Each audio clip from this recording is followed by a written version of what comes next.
the world's only cartooning couple, the thing with two heads. Yes. It's a freak show, as you say. How did the two of you meet? You want me to tell? Go ahead. You Okay. go ahead, talk. So- right I there. don't know Go if ahead. I'm just going to show a cartoon where it says in a way, but you don't have to explain, but Yes, this is how it happened. Can you explain? Yeah, well, I met another cartoonist before I met Robert, but he had already drawn a cartoon character that had my last name, but he hadn't met me. So that was weird. And people started and the character was Honeybunch Kominsky, and my name was Kominsky. And people started calling me Honeybunch, which was sort of annoying, but anyway. And people met me and said, I have to introduce you to Robert Crumb. You look like one of his characters, which I did at the time. And he already drew a character with your name. It's so weird. You have to meet him. So this friend took me to a party, and that's how I met him. Right. And he said to me, you have cute knees. And I always hated my knees because my mother told me, oh, too bad you have those big, ugly knees. And really? cover them told up. You had ugly knees? She told me, wear a long dress because you have those big, ugly knees. Your mother told you had ugly knees? So I always had a big complex about my knees. And his first thing he said to me was, you have cute knees. And I thought, oh, my God. This is I want to weird, marry that guy. Yeah, what a guy. You still have cute knees. Thank you, dear. Anyway. Did you do a character called Honeybunch Kominsky before you met Aline? Yeah. That doesn't sound totally coincidental. Who knows? Yeah. It's fate. Who knows how those things work? Yeah. You know. Life imitates art. So is what happened really that you? I mean, this big star underground cartoonist meeting one of his actual characters and married her. Yeah, you could look at it that way. Yeah. Yeah.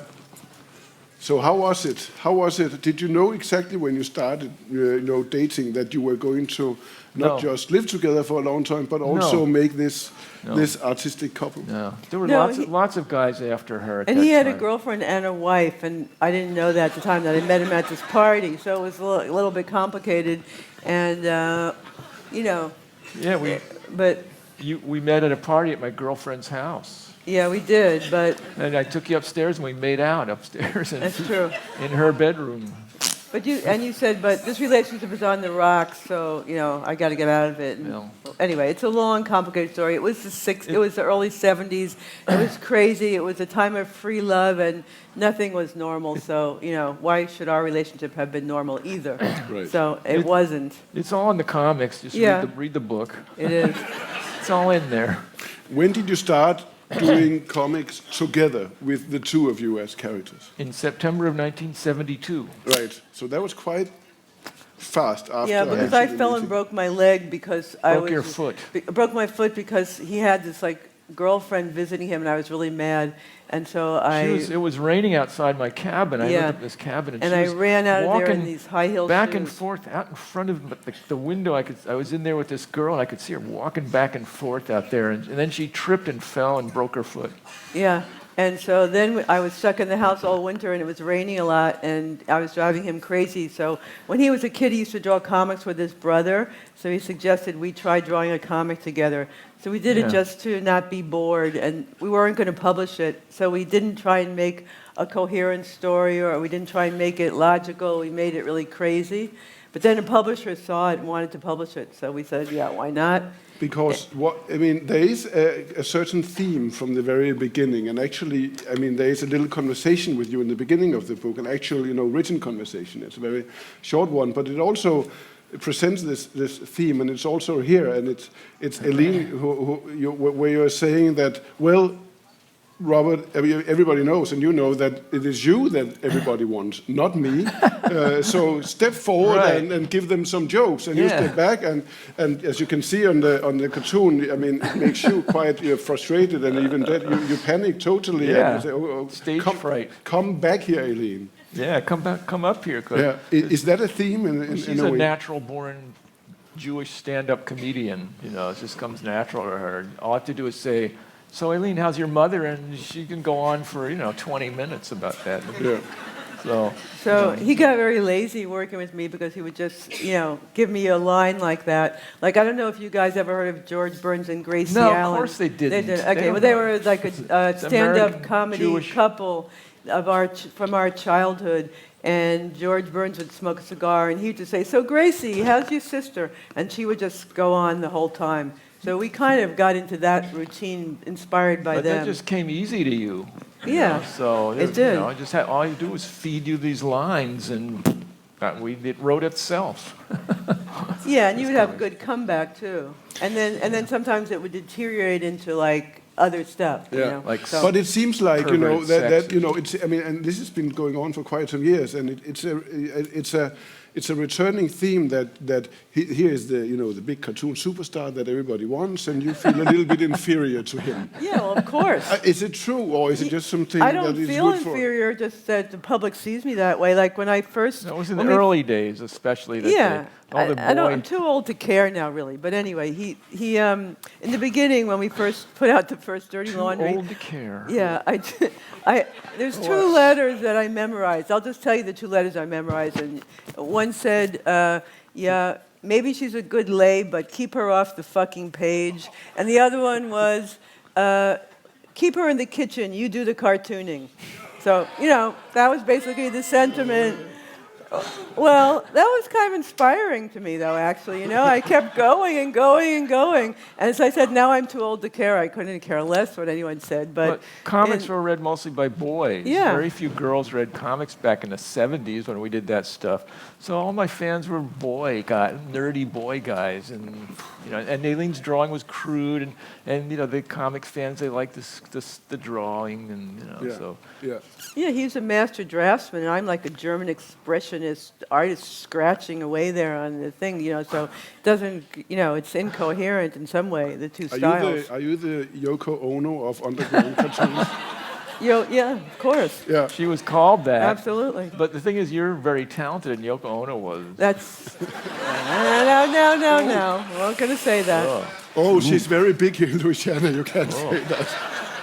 She comes here all the time. No, I don't mind that comparison at all. It's just fine with me. I've met her. She's very nice. And Very nice lady, Very but nice Jesus. lady. And I don't mind that comparison at all. Okay? Right. No, but let's just stop there a little bit. You said once, it's a beautiful sentence, Aline.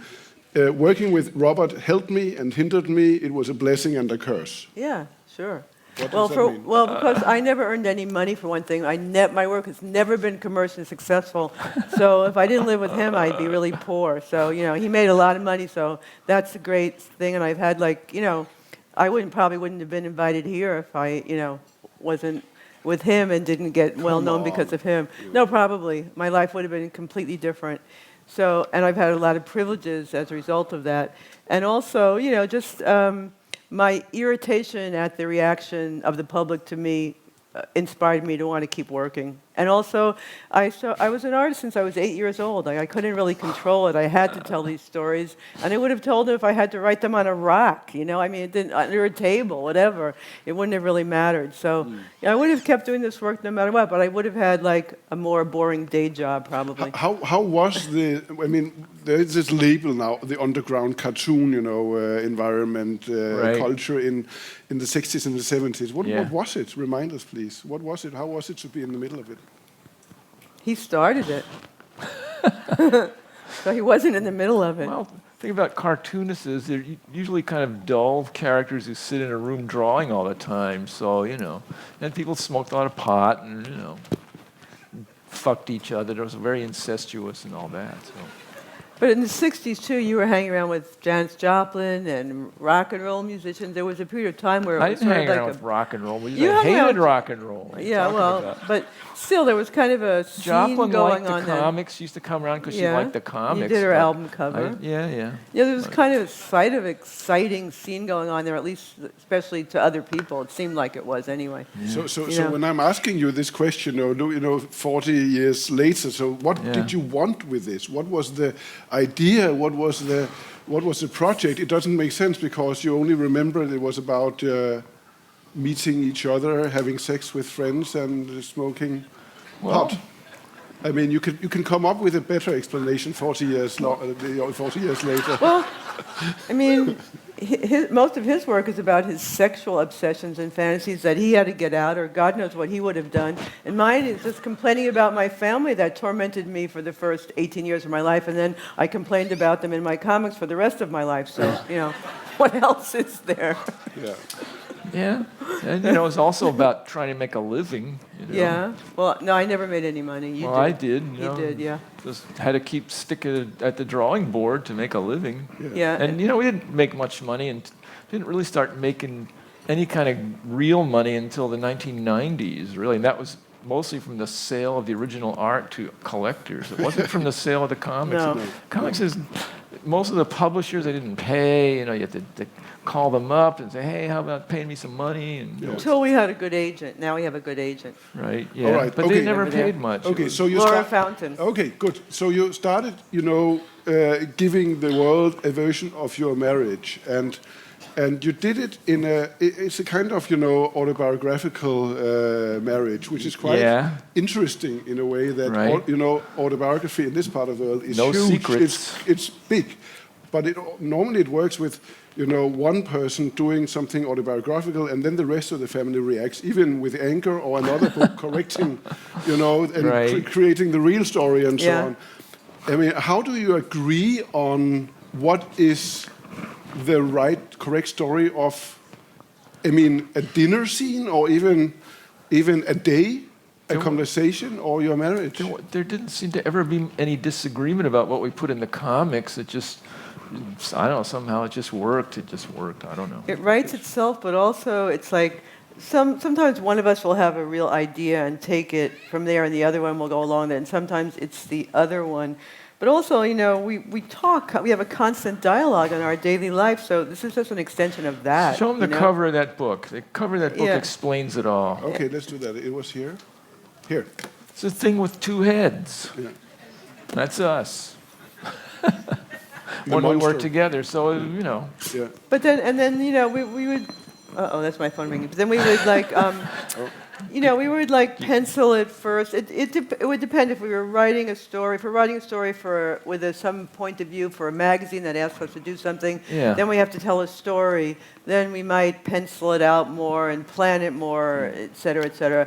But sometimes we just do a rambling thing and just like our conversation. Right. And we look back on it, reread it. Something didn't work. We go back and change it. But basically, we are kind of like a mind meld creature. We are a creature with two heads. So when we work like that, it's very natural, and it was always really easy. In fact, much easier than when we work on our own. We tried to get a couple other cartooning couples to persuade them, encourage them to do a comic together. With like us. Bill Griffith and Diane Newman.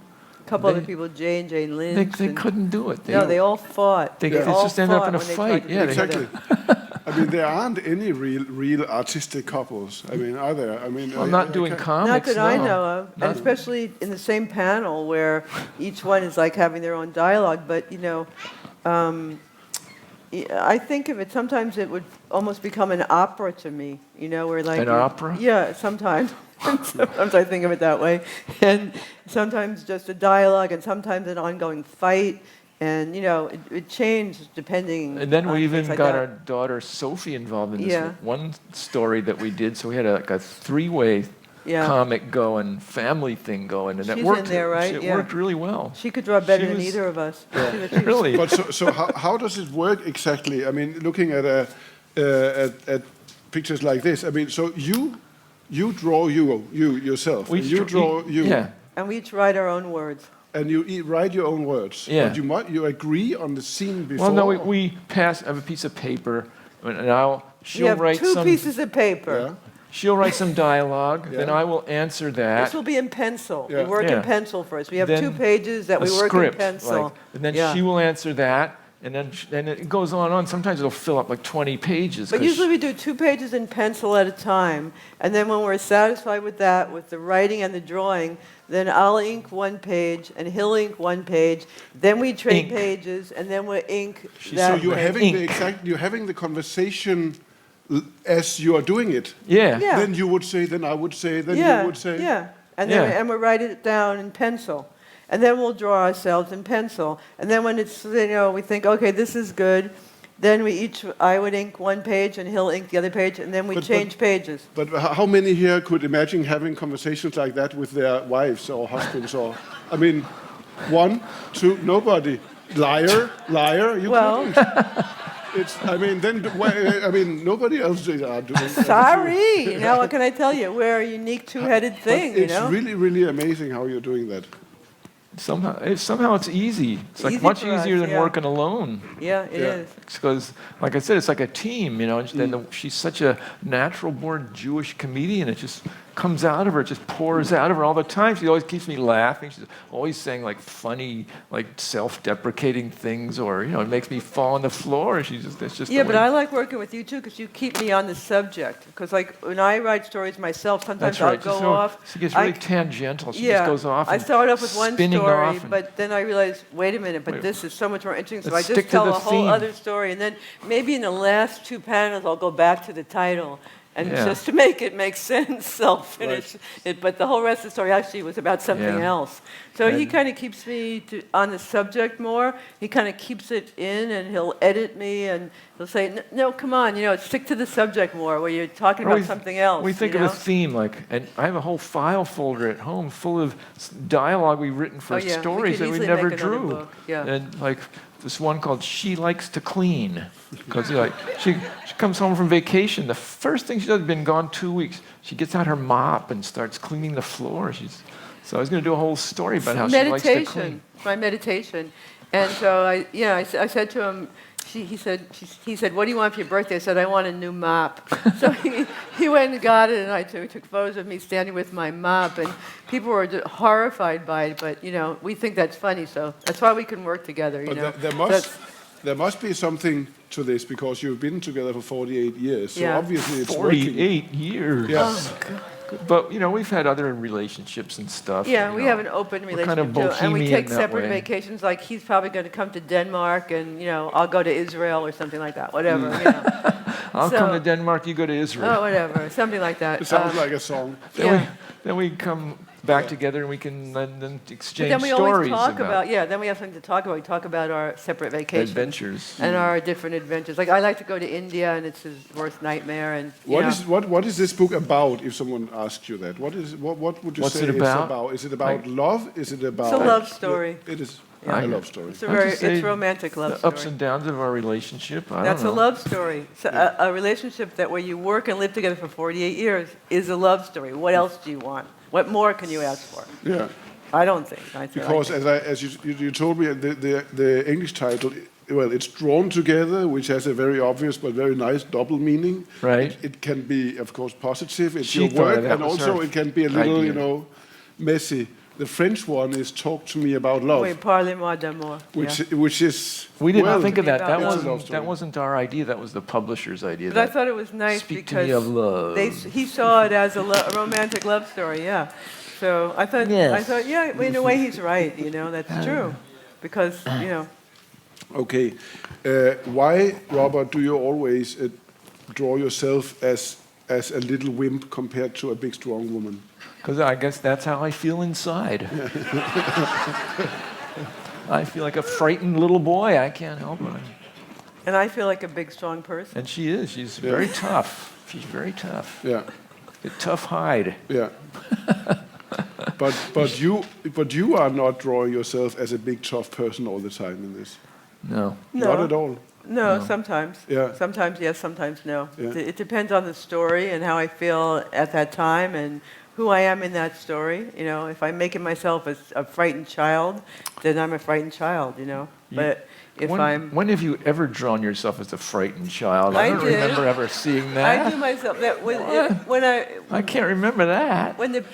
when I did stories about my parents and my childhood, to some places where I'm scared of them when they're fighting and they're scary. Yeah, they were pretty scary. Yeah, I've seen of my parents clawing at each other, and I'm like hiding under the table. Cowering under the table. Right? Yeah, so Yeah.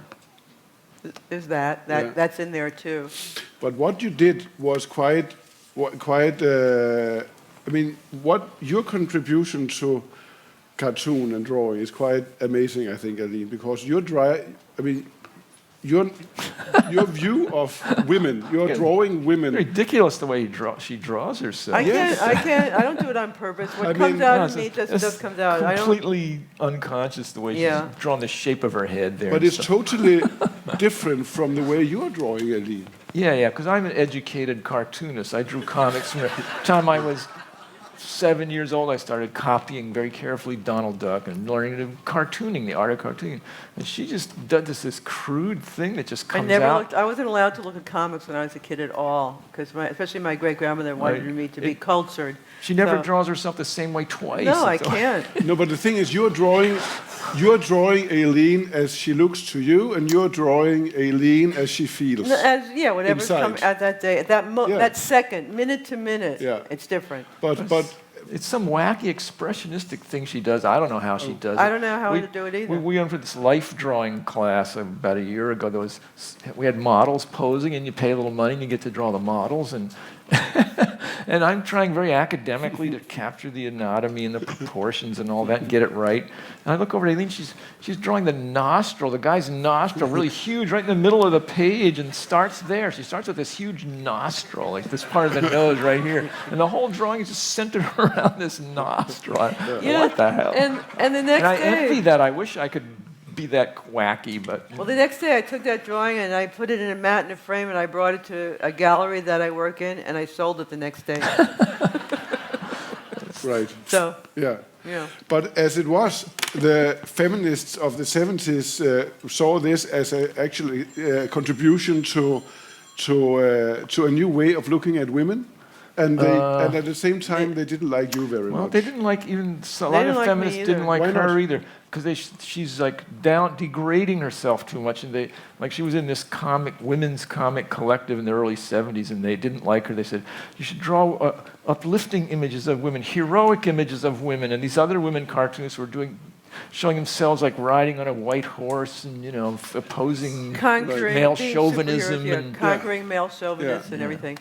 And they said, why are you making yourself so ugly? And I said, well, this is how it comes out. But one time I remember there was a film crew that was going to come and film this women's cartoonist meeting. And there was another woman in there who, was not beautiful. And she drew herself very beautiful and very heroic. And I was there, and I drew myself like that. So when the film crew came, they thought I was her and she was me. Right. So I said, maybe I'm onto something here, because for my whole life, people said to me, God, you look so much better than you draw yourself, It's like, so, it's not so stupid. What do you think about it? But I have to say, you both look so much better than you draw thank you. yourself. See? So, you look great. See? Well, actually. You rest your case. You look if I romanticized myself and made myself look great, you'd say, God, she's a high opinion of herself. She looks crappy, So when I was in the early women's art collective, it was very feminist, and a lot of women were very angry at the time. Yeah. And I was a feminist that just wanted to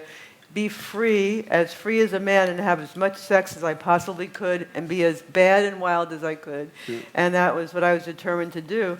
And, so the group was divided into feminists that didn't like men, that were really angry and wanted to not be with men, and then some other ones that wanted to be with men, but on our own terms. So the group kind of split on that argument, which I think is not unusual.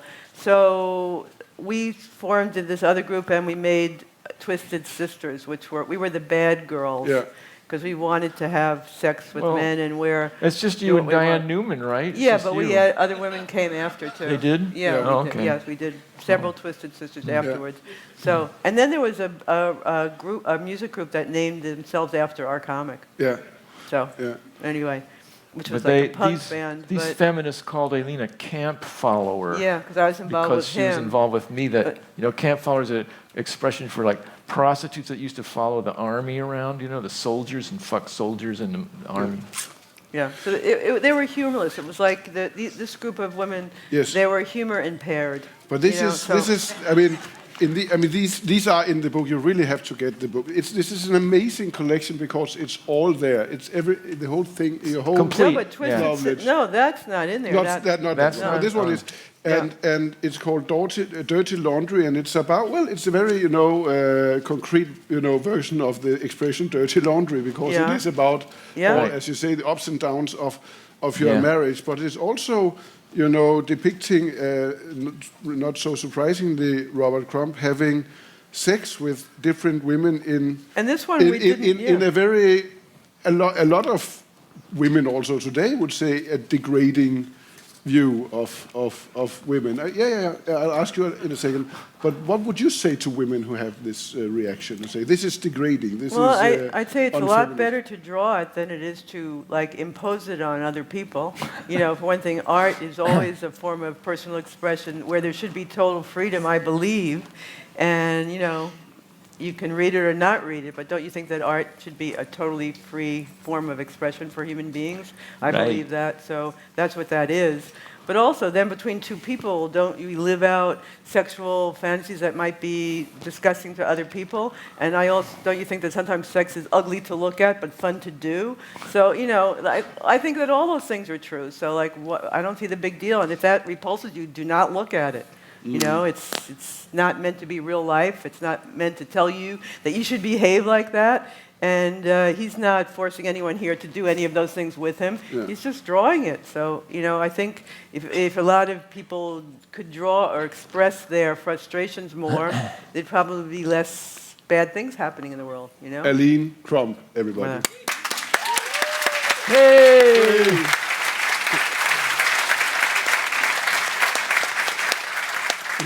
It wasn't the end. It was just very well put, and I felt like giving you an applause. Can I go now? No, you can't. You cannot go because this is everything here is about perspective, right? Who is looking at the situation and how is it interpreted? Let's see this one here. Not that one. This one here. Where actually. Aline drew me there. Aline drew you. With the big dick. Please try to read this in Danish. Yeah. I don't know what I'm saying. It says, hi, Sophie comes home, your daughter, and Robert says, gulp, and Aline says, you better take that away again. No, you have to take it out again soon. Now I've seen it. I just want to have it. Next picture. Oh, but you didn't draw it big enough. Please be precise. It doesn't matter. I'll do it. And then you actually draw it. Yeah. And then you say, oh, that's much more like it. Now it looks. Now it's much better. It looks like it is, right? Oh, and you go, gulp, it's so scary, and you say, oh, it's so cute. And in a way, I totally adore this. I have to say. Yeah, I like it too. Yeah, why? That was a long time ago. What was that? Yeah. I don't know. 20, 30 years ago. Something like that. As I said in the beginning, I'm too old to care about any of this now. But when I look at that, it gives me a nice warm, nice warm feeling inside. Yeah. Well, so I don't know if it takes more words because it's so obvious, isn't it? Yeah, I think that is. I think everything is about perspective. Our daughter doesn't like to look at that, but that's her problem. She's grosses her out. Even now. And as you say, she doesn't have to. Right. No, exactly. She said she likes our work and the idea of it, but when she sees it, she's okay, next page. Yeah. What does young people think about you, Robert, today? I have no idea, but on the internet, there's a lot of young people that hate my stuff, hate my work. Boys and girls, both. Boys and girls, black, white, and Latino. And, in America, I don't know about here, but in America, they like me more than they like him. They say bad things about me now. Yeah. What do you think about that? Obviously, this would, in these years, if this was new, it wouldn't have been considered underground art. It would have been considered something to be banned, maybe even, or put away, or. Maybe, I don't know. That was a very special time where there was a window of opportunity where all kinds of crazy things happened. But, the fact that that people like me more than him now, I think is good for me because, why not? That's right. Your star is on the rise and mine is on the wane. I went on a book tour last year, and the young people love loved you. me, and I had such a great time. Yeah. So, It's your he had moment. his time, now I'm having fun. That's right. It's your moment So, now. yeah. And you're welcome to it. Thank you, dear. I'll take it. So what would you say to people who feel offended by this today? Don't look Don't at it. read it. Yeah. Okay. It's hard to find. Martin, when we left America, we left a small town, and it was scary there because it was like now there were a lot of Christian fundamentalists moving to this town, and they called him the child pornographer. And Which I was not a child. No, he wasn't, but that's what they called him. So I don't know how that rumor got we started. don't know either, but we moved to a small village in France, and they were opening a library there. And the director of the library came to me and said, "We'd like to have your husband's books in our library, and we want to have him do a book signing." I said, "Have you actually read his work?" She said, "I love it. It's hysterical." And I said, "But there's old people and kids in this village." She said, "So they don't have to look at it if they don't want to." Yeah. And I thought, now I am arrived in a good place. That's like. But it is a quite peculiar thing, isn't it? It's part of the world would say this is nasty, this is degrading to women, and so on. Yeah. But at the same time, you're invited to Louisiana. You have, retrospective things going on in New York and Paris. How is it to be finally accepted by the world, Robert Crumb? By the world? I don't know about the world, but it's Half of the accepted by some people. I don't know. The fine art world, because the fine art world is so bankrupt that they're like slumming it on the underbelly of culture to try and find something maybe that's it. meaningful, and they found us. Maybe that's it. Yeah, maybe they're slumming. Yeah, I don't know, but it makes the original art valuable. I make a pretty good living just selling the original art now. Yeah. So But it's interesting, isn't it? I mean, if you take hysteria and horrible reaction, and you add 40 years, and you have great galleries. You and have a lot fine of money, art. and you have fine art. And I went to art school in New York in the 60s, and it was a period of abstract expressionism, which didn't interest me at all. And I didn't want to have anything to do with the art scene, so I decided, I wanted to get involved in underground comics, and I wanted to do art that people read on the toilet. And now I have my work shown in New York at the most fanciest art gallery in New York, 50 years later. So, I Go can't figure figure that out, Yeah. So, Life's ironic. yeah, I think you should draw on the bottom of your shoe, and that would be the best thing of all, and walk on it for about 40 years, and then maybe it will be great art. I don't know. Does it sound to any of you that you don't have the highest respect to the fine art of world of fine art, or is it wrong to assume? The world of fine art has a hard time with comics. Well, it's hard to figure out what the criteria and standards are of art now. I mean, in the old days, there was a great amount of skill, and you look at paint, and you're really awestruck by what humans could do. But now sometimes you look at something and you just say, what is this? What it's a mess. fuck? Like it's degenerate. It's like I can't figure it out. I don't know why somebody wants to pay $1 million and why they want to have it in their house.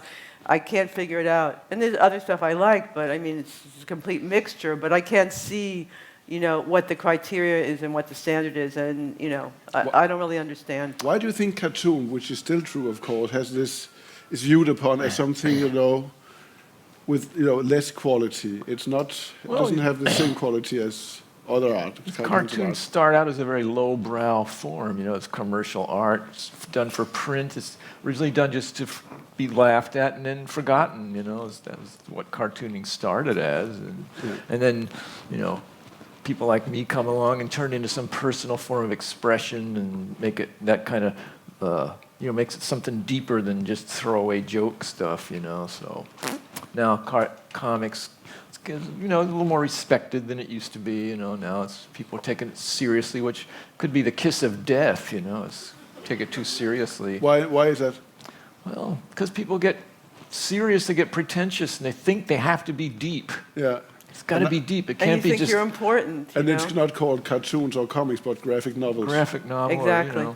And Right. that's all right. There's some good ones coming out. Some great I still ones. look at them, you know. There's some great ones, good and stuff. it allows people to earn a living doing that. 'Cause, So that's good. Yeah, because in the old days when it was just comics for kids or whatever, most of it was shit. You know, there was always just a few good ones and a lot of bad stuff. It was always like that. You know, it's just commercial art form.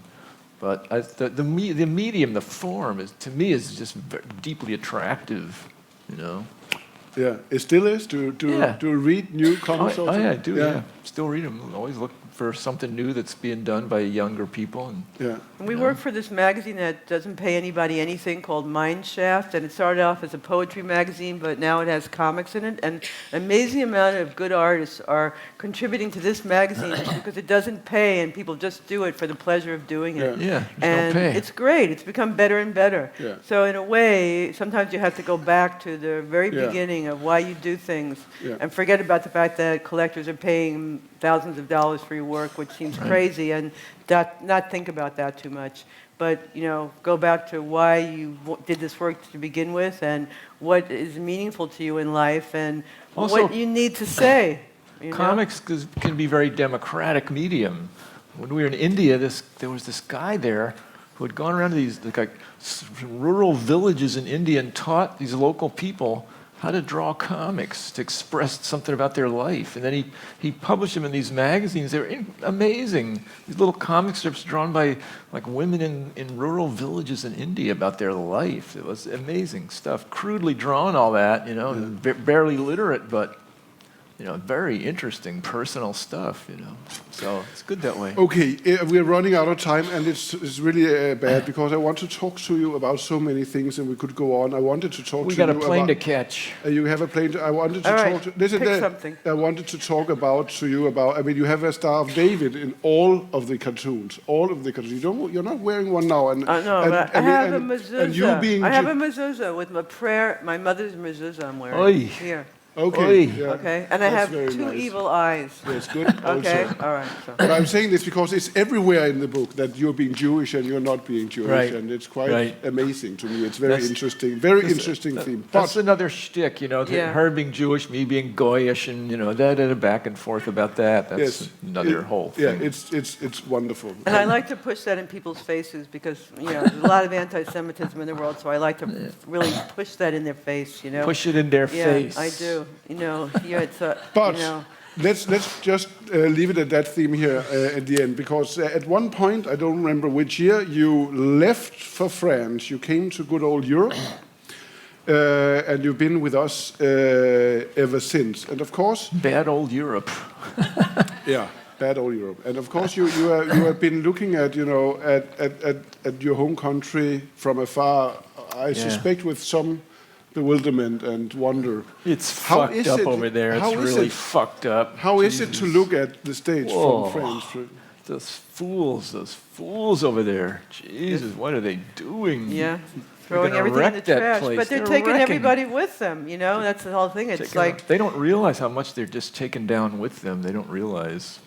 no, I mean, if Trump gets elected in the next election, it's going to be really scary. And I don't think we're far enough from there to be safe. I don't think it'll be safe anywhere if he gets elected in the next election. So, you know, this is something to be feared. How do you think this happened? How'd this happen? What, you got 3 hours? Come on, it would take 3 minutes. a long time to Part of explain. it is about the racism against blacks in America because of 8 years of Obama. A lot of it has to do with that, of the fear of old white men of giving up their power, and you know. But then it's also about capitalism. It's Those about capitalists. It's about capitalism.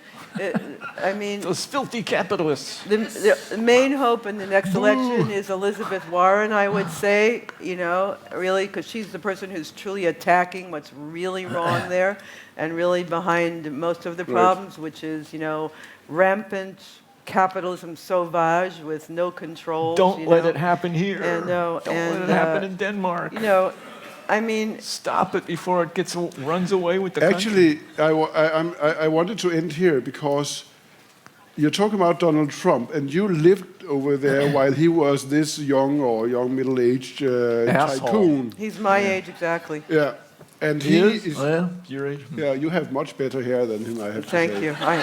Mine's attached to my head, at least.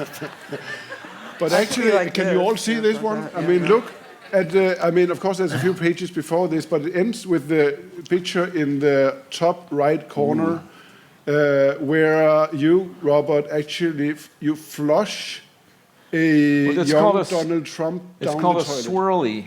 You know, it's a That exists, really? People do that? A swirly, yeah. You hold somebody Who up and you does stick that? their head in Who the toilet does- and you who flush puts the someone's toilet. head in the toilet? Yes.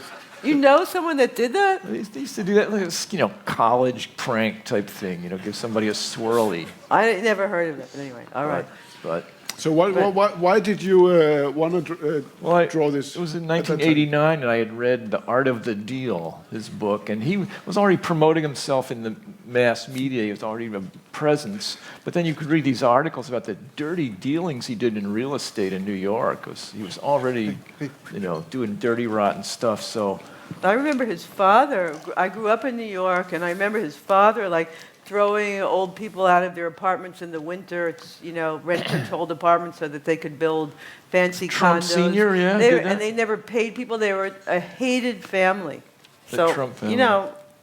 Who could ever imagine that people would vote for somebody like that? And he's exposed all of it, and people still seem to like it. So I don't understand it's unbelievable. that What how the he's gotten fuck this is happening? popular. No, It's unbelievable. it really is unbelievable. Yeah, I have And members of my family that are Trump supporters. So. me too. I have an aunt who worked for Hillary Clinton and was really into her. And when she lost, she became a Trump supporter. But I think it's because she's a racist. And when Obama got elected, she couldn't stand it. So I actually believe that part of the whole thing does have to do with the deep racism that's never been resolved in America. Yeah, really it does. do. It does. I yeah. think that's a big Has to part do of with it. that. What should we know about him that you knew when you wanted to swirl him into the toilet? What should we? What? You say? What should we know about him that you learned from What should living you know in the about same him? city as him for so many years? He's a cheap chiseling crook. I don't know. He you know, is. what can you He doesn't say? have an ounce of integrity. He's incapable of being honest. He's as sleazy a person as they come. He's just a total New York scumbag hustler. Right. There's tons of them there, but they're not president. Right.